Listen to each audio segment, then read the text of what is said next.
dois espíritos nos ajudem para compensar as nossas expressivas limitações, que são muitas. Atendendo a um pedido de uma nossa irmã aqui presente, nós vamos definir, em poucas palavras, o que é ser cristão.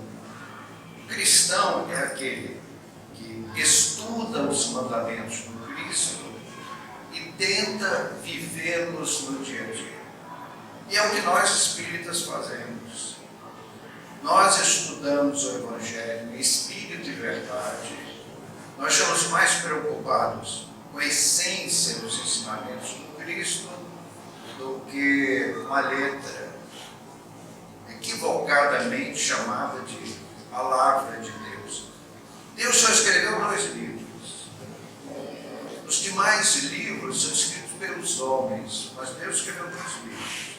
Primeiro, o livro da natureza, que está aí aberto para quem desejar ler. E o segundo livro é a sua lei, a sua justiça, que está impressa na nossa consciência. Então são esses 2 livros escritos por Deus. Os demais são livros dos homens. E como obra dos homens são sempre imperfeitas, temerárias, precisamos separar o joio do trigo desses textos, especialmente textos escritos há muitos e muitos séculos. Meus amigos, nos foi feita uma proposta para o comentário da noite, que é sobre oração, fé e religiosidade. Primeiramente, eu gostaria de pôr em ordem esses 3 substantivos. O mais correto seria dizer-se religiosidade, fé e oração. No curso dos nossos comentários, explicamos por que essa ordem necessária. É um equívoco muito grande achar que é possível oração sem fé, fé sem religiosidade. Não existe. Se nós recuarmos nas eras e vou abusar do tempo e recuar a 4 bilhões e meio, 500 milhões de anos atrás, para alcançar o começo do período pré-cambriano. E foi nesse período pré-cambriano que os filhos de Deus, que André Luiz chamou de centros microscópicos de vida, éramos nós. Nós estávamos fazendo o nosso ensaio na vida cósmica. Nós éramos seres recém-criados por Deus. E nessa época, a partir do pré-cambriano, nós começamos a, digamos assim, descer vibratoriamente do mundo espiritual para o planeta terrestre e, por osmose, absorver alguns elementos físicos do planeta e deixarmos naquelas rochas primitivas umas microscópicas moças axidadas, que era a nossa expressão naquele primitivismo remoto. E essas moças no terreno pré-cambriano, a ciência localizou o primeiro organismo vivo de que se tem conhecimento e que foi batizado de ameba primitiva. Na verdade, era uma bactéria unicelular. Éramos nós. Meus amigos, há uma lição da espiritualidade que nós nunca podemos perder de vista. Vejam só, amigos, dizem os espíritos, a matéria tem forma. Eu pego qualquer coisa aqui nesses espaços, coisas que têm formas, uma cadeira que nós sentamos, não fosse um formato anatômico, nós não sentaríamos. Isto do ponto de vista da matéria. Quem tem vida é o espírito. Então, matéria tem forma, espírito tem vida. Embora seja para nós muito difícil, e eu desafio as belas inteligências que estão aqui ao alcance das minhas vistas, já cansadas pela idade, a definir o que é vida. Eu gostaria que alguém levantasse e dissesse: eu sei dizer o que é vida. Meus amigos, faltam-nos conhecimentos, tanto técnicos como vernaculares, para definirmos a vida. Mas nós somos capazes de, por intuição, dizer que há vida. Então foi isso que fizeram os cientistas ao examinarem as rochas primitivas e encontrarem aquelas pequenas moças acidificadas, representando aquelas primeiras descidas vibratórias de nós.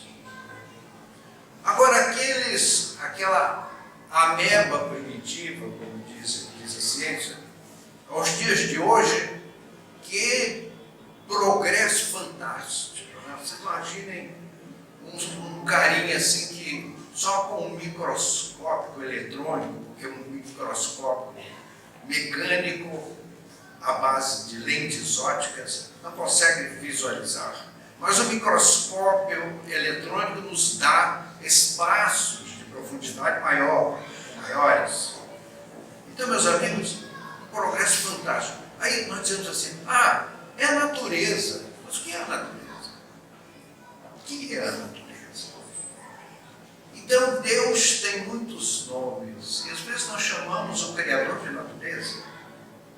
Meus amigos, já imaginamos ou já pensamos, já nos demos ao luxo de pensar, de imaginar o trabalho dos espíritos construtores para trazer aquela ameba primitiva até 500 milhões de anos atrás, quando começaram os ancestrais dos moluscos, e a cada 100 milhões de anos, novas expressões, um trabalho fantástico.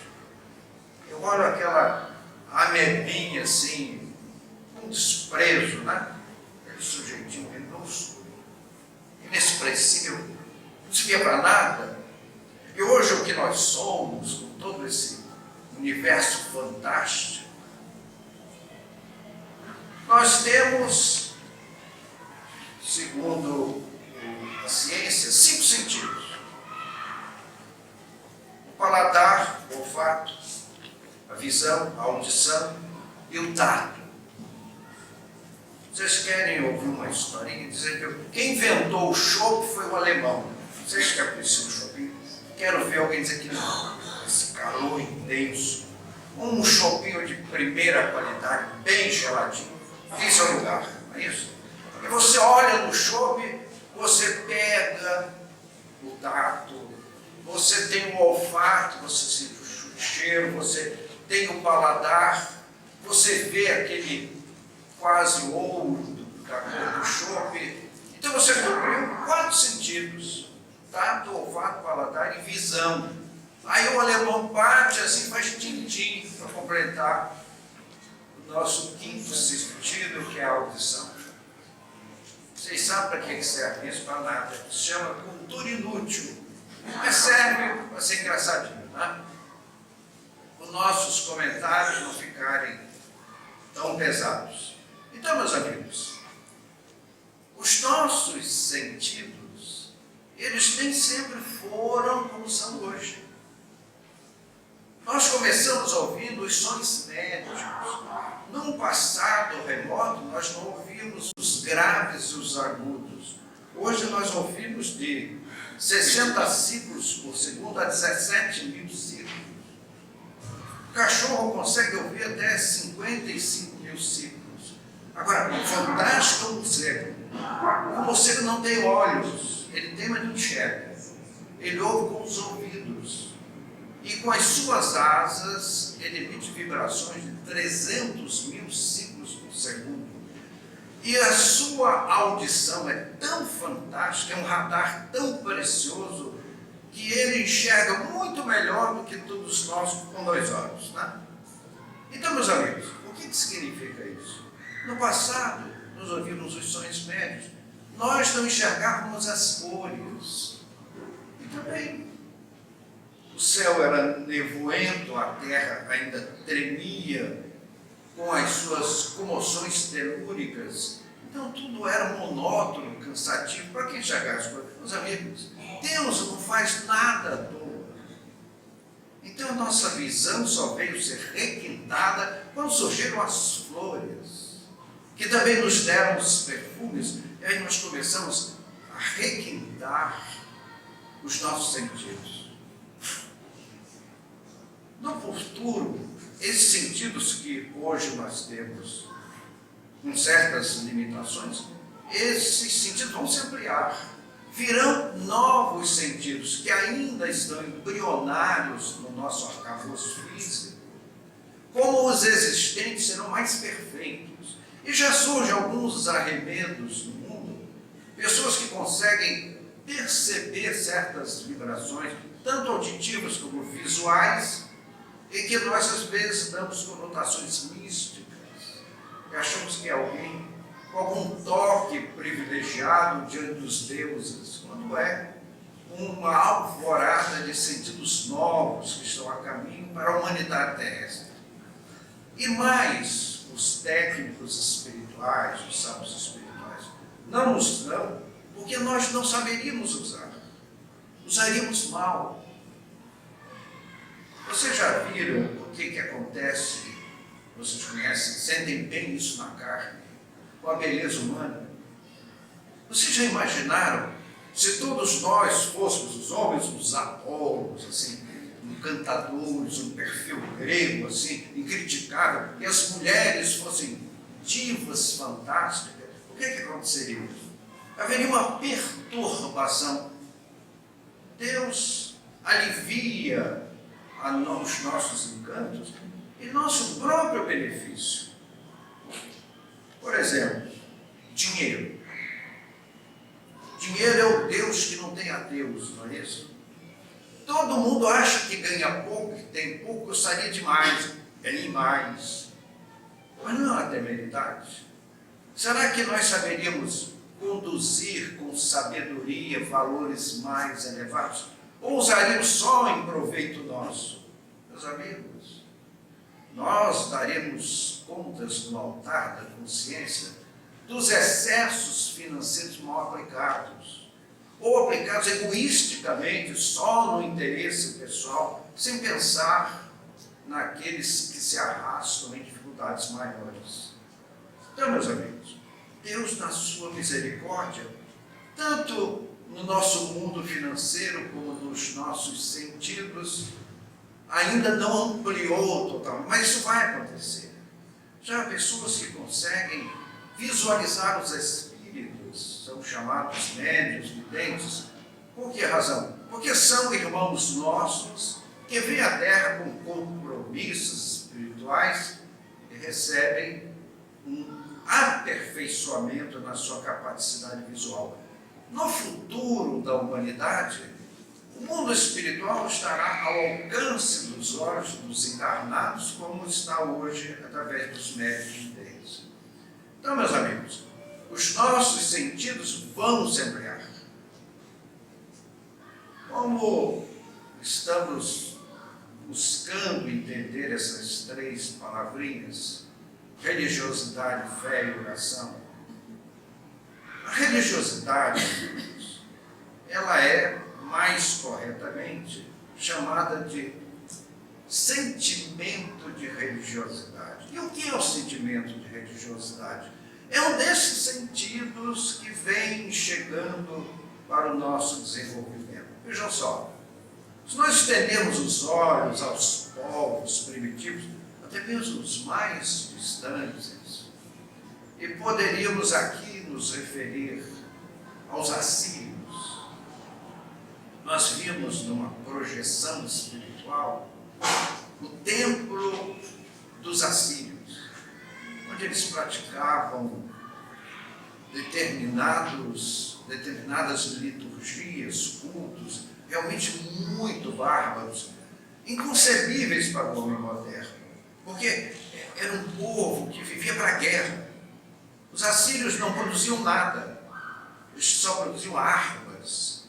E enquanto não estavam guerreando, estavam treinando os seus guerreiros, afiando suas armas, e saíam pelas planícies imensas da Mesopotâmia, entre os rios Tigre e Eufrates, para dilapidar, para sequestrar, para matar aquelas aldeias indefesas daquela antiguidade remotíssima. Mas eles tinham o seu senso de religiosidade, tinham o seu templo, que era como um grande crânio humano feito de rocha, um acidente geológico que eles usaram na confecção de um templo.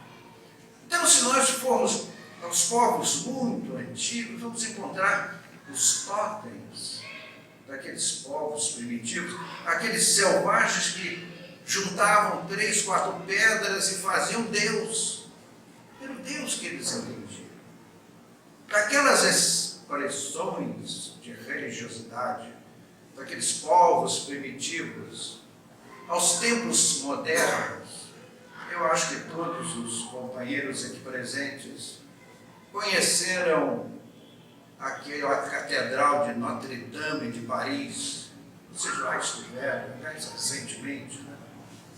É uma coisa assim, uma suntuosidade, assistir uma solenidade religiosa, puxa vida, uma música assim sublime, aqueles paramentos finíssimos com aqueles crucifixos de ouro, cravejado de pedras, que coisa linda, flores, cânticos, muito delicioso, que nada se compara àquela caveira, aquele Gólgota dos assírios da antiguidade. Mudaram as formas, mas a essência é a mesma. Então, meus amigos, quando nós fomos criados por Deus, por isso que nós fomos lá falar daquela ameba primitiva, quando nós fomos criados por Deus, Ele colocou um selo na nossa alma, que é o sentimento de religiosidade, que é a forma do Criador deixar para todos os seus filhos a sua própria presença. Ele selou os seus filhos com a informação de que Ele, Deus, existe. Vejam só, que coisa interessante. O sentimento de religiosidade é algo em nós mesmos. E aí nos faz deduzir um conceito muito interessante. Quando o nosso pulmão, nosso estômago, nosso fígado, nosso intestino não funcionam, o que nós dizemos? Que estamos enfermos, que há uma enfermidade, porque o nosso estômago deveria funcionar, assim não está funcionando. Então, eu estou enfermo. Então, meus amigos, se o sentimento de religiosidade é inerente ao espírito humano, aquele que não crê, aquele que se entrega ao ceticismo, ao materialismo, à descrença, também está doente. O cético está enfermo e não sabe. Ele é um doente. É um doente da alma. Por isso, meus amigos, que Deus colocou no nosso espírito, e os povos, por mais primitivos que tenham sido, eles tiveram a sua expressão de religiosidade. Agora, uma perguntinha. E qual é a diferença entre religiosidade e religião? Boa pergunta, né? Meus amigos, religiosidade nós já definimos. É um dos sentidos do espírito humano. É um dos sentimentos dados por Deus a criatura. Religião vem do verbo latino religare, que é religar o homem a Deus. Eu gostaria de perguntar quando é que o homem esteve desligado de Deus. Ele pode, por sua conta, não dar pelota para Deus. Mas ele nunca será esquecido pelo Criador, porque ele é sua obra. Meus amigos, nós vemos o amor de mãe. Sempre falamos que, todos nós, de que não há amor maior do que amor de mãe. Assim, há o amor daquele que colocou o amor no coração das mães. Esse tem muito mais amor para dar. Outro dia eu vi um homem de ciência dizendo numa entrevista na televisão, infelizmente em very good English, então dizia lá o pseudo-sábio, de que é inevitável que um grande meteoro virá destruir a Terra. Nós só não sabemos quando, mas isso vai acontecer fatalmente. Eu falei para a televisão, você tem que ela não estuda, né? Mas isso nunca vai acontecer. Porque nós estamos aqui há 4 bilhões e meio de anos. Como é que nenhum meteoro vai destruir a Terra? Então, um grande período, gigantesco período. Meus amigos, você já imaginou? São 4 bilhões e meio de anos. Uma coisa fantástica. O nosso cérebro não consegue perceber isso. Por que nenhum meteoro virá destruir a Terra? Porque a Terra não está lançada ao espaço sideral ou ao acaso, ao sabor dos meteoros, em hipótese alguma. Há inteligências sapientíssimas que mantêm o planeta na sua órbita, dentro de toda uma tecnologia que nós chamamos de a natureza, porque Deus tem muitos nomes, né? Aqui chama de Deus de Alá, de Jeová, de Deus, etc, etc. Então essas inteligências, os espíritos construtores, eles guiam o planeta e sabem matematicamente como conduzir esta obra monumental que é o planeta terrestre. A Terra não está aí ao sabor do acaso, como nós também não estamos. Há inteligências aí produzindo as minas de oxigênio aí no reino vegetal para os nossos pulmões. Tudo bem, muito bem calculado. Há pulmões para o oxigênio, há oxigênio para os pulmões. Parassem as minas de oxigênio, toda a vida terrestre morreria. Nós nos alimentamos no sol. O sol é o nosso grande alimento.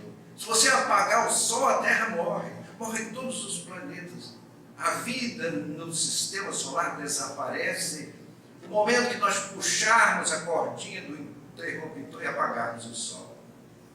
Quando você senta-se falando do shopping da pouco, né? Aquele shopping gelado assim, você pede uma travessa de batata frita, né? Mas não peça meia porção, que é mais barato, não é isso? E você come uma batata frita, você está comendo um pedaço do sol. Não fossem as forças solares, a batata não existiria. Tanto sim que quando uma rama cresce, ela vai em direção à luz do sol. Se você mudar de direção, ela se altera em direção ao sol. Então, o mundo vegetal existe por causa do sol. E nós existimos por causa do mundo vegetal. Não sobreviveríamos sem o mundo vegetal. Então, meus amigos, tudo está dentro de um controle fantástico. Esses sábios, eles são sábios, santos e muito poderosos, e sabem, descobramos isso, eles estão a nosso serviço, são nossos serviçais, amorosíssimos, eles nos amam profundamente, esses espíritos construtores, e deles nós dependemos. E quando falamos nessa noite, sentimos na nossa faculdade mediúnica poder desses irmãos maiores que nos trazem as suas vibrações para o nosso bem-estar e a nossa felicidade.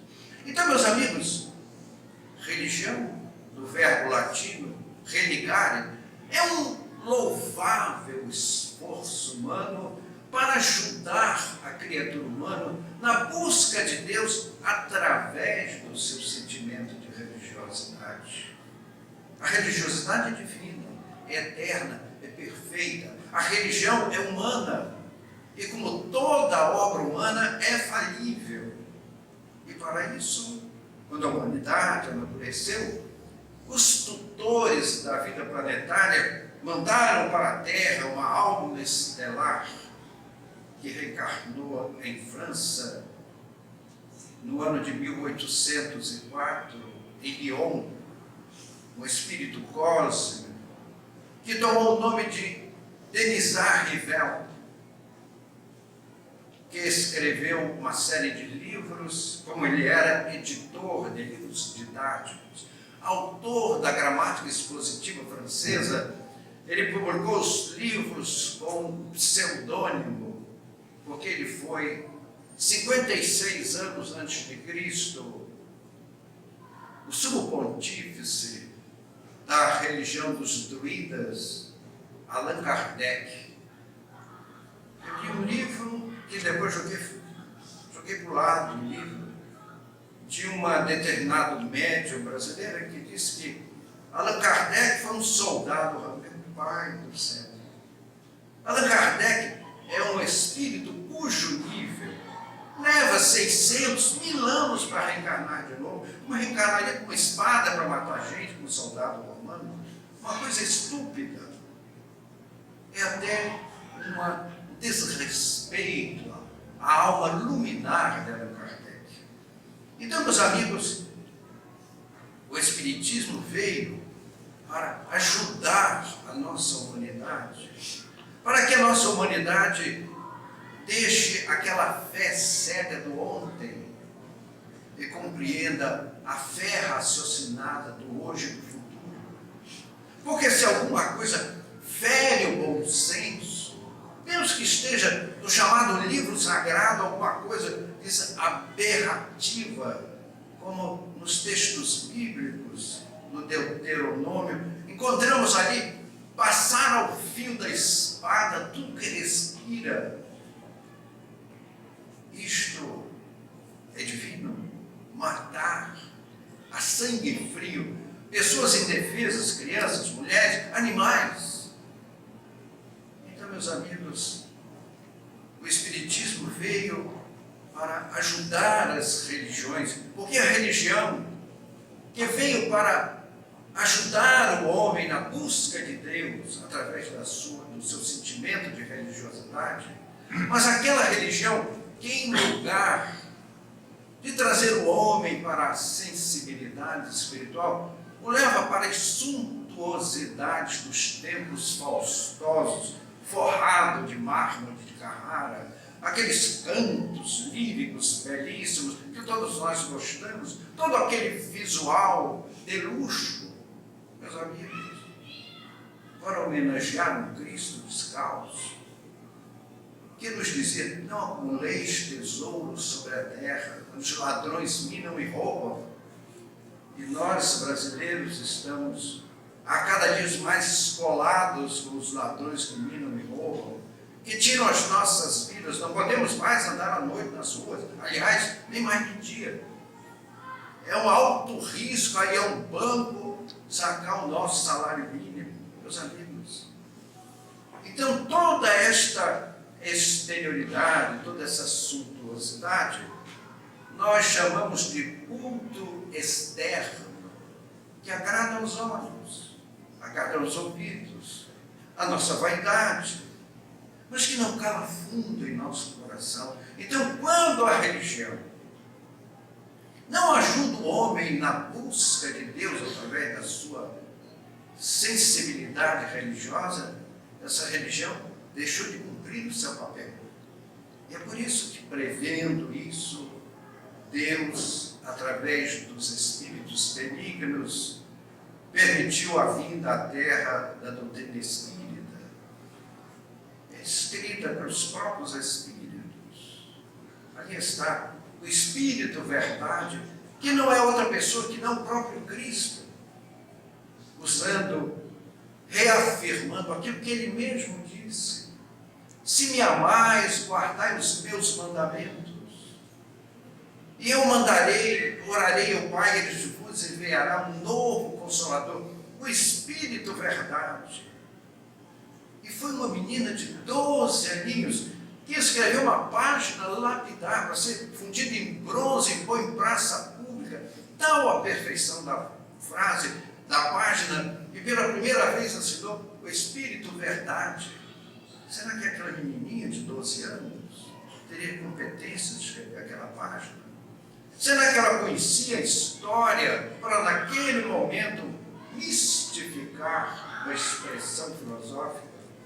Então, meus amigos, religiosidade é um sentimento íntimo do homem.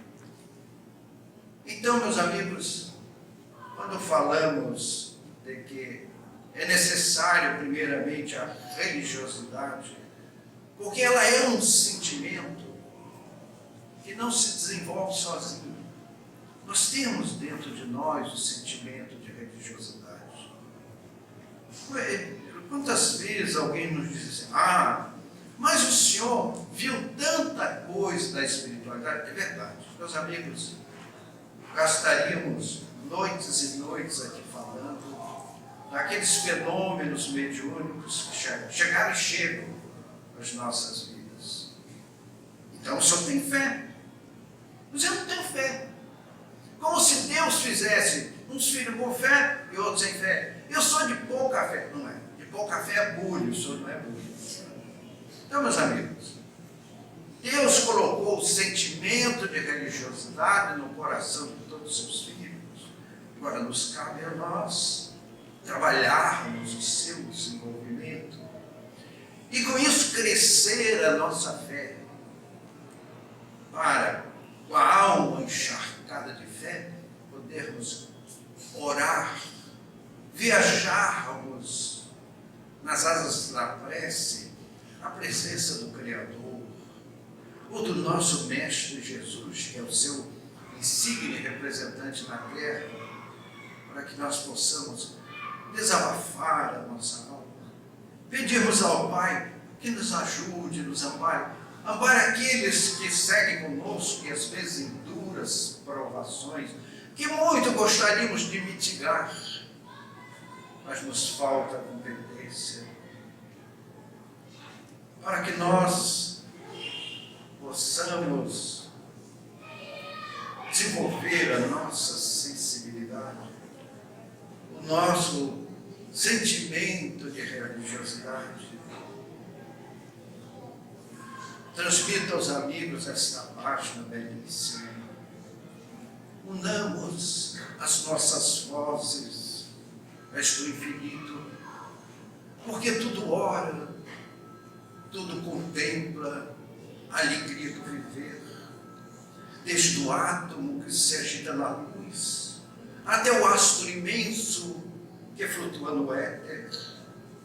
Interrogai a natureza no esplendor dos dias de sol, nas noites calmas estreladas. Escutai as grandes vozes dos oceanos, os murmúrios que se elevam no seio dos desertos e da profundeza dos bosques, os acentos misteriosos que se desprendem da folhagem, repercutem nos desfiladeiros solitários, sobem aos montes, aos vales, flanqueiam as alturas e se espalham pelo universo. Em toda parte, concentrando-vos, ouvireis um cântico admirável que a terra dirige à grande alma. Mais solene ainda é a prece dos mundos, o cântico grave e profundo que faz vibrar a imensidade, cuja significação sublime somente os espíritos elevados podem compreender. E que Jesus nos guarde e nos abençoe nessa noite. Que assim seja.